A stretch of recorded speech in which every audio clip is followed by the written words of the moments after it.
Hi everyone, Steve Crosby here. Welcome to this edition of Monday Morning Musing. Over the next 6, 7, 8 weeks, I'm going to do some summary presentations of a section in my book, How New is a New Covenant, regarding Jesus's I am statements. We won't be spending a lot of time on any single one except for Jesus's I am the light of the world. And we're going to hold off on that one till the end because it'll be the longest.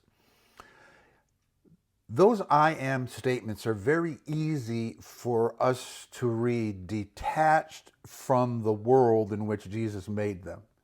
In other words, it's very easy for us to Christianize those statements and lose their significance and their punch and the antagonism that those statements would have stirred up.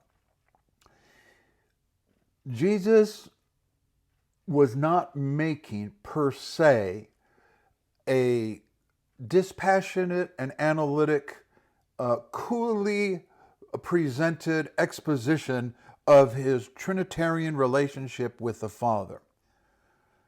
He wasn't doing that.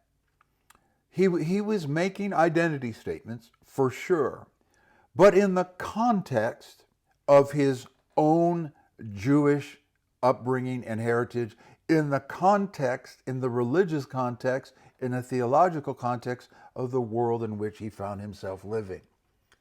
And in each one of those I am statements, there is a specific Torah-related application.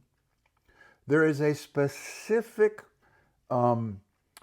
interpretive point of view from either primarily a Pharisaical, and I don't mean that in a pejorative sense, but just from the the tradition of the Pharisees, sometimes the Sadducees, sometimes the Zealots and the Essenes, but most of the time, the folks he's engaging with, at least the way it's presented in the gospel, are from the Pharisaic tradition.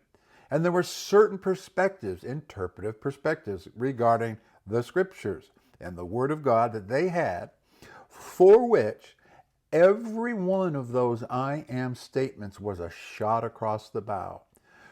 There are many reasons why the folks wanted to kill Jesus. We could do a whole series on that. But his I am statements are included there. So we're going to take the first one today from John chapter 6, where he talks about I am the bread of life. The rabbis equated Torah as the literal bread from the heavens. It was the equivalent of the manna that fed Moses in the wilderness. They believed that Torah pre-existed in time. And they also believed themselves to be the brokers of those who could broker the bread of life. Torah was thought to be as important for living as literal bread. Bread was a metaphor a metaphor for that which sustains a life.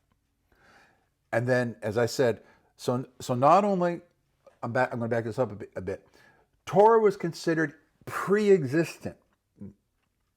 Like Torah almost predated God himself. And they get it from the Psalm where it says, he has exalted his word above his name. So that even Torah being the word of God, is somewhat higher than God, comes out of the eternity past from God as the bread of life. And guess who gets to broker that bread of life on planet Earth? The professionals, the Pharisees, the Jewish ecclesial hierarchy. So, when Jesus says he is the bread of life, in spite of all the later Christian Eucharistic applications, which are likely legitimate, when he made it, he was saying this, that he was the bread, not Torah, and that he was the broker of that bread, and to have access to the bread from the heavens came through him. So not only was he equating himself with the Torah, but he was essentially displacing them as a necessity as brokers of Torah. Well, that'll get you killed, and it did. See you next time.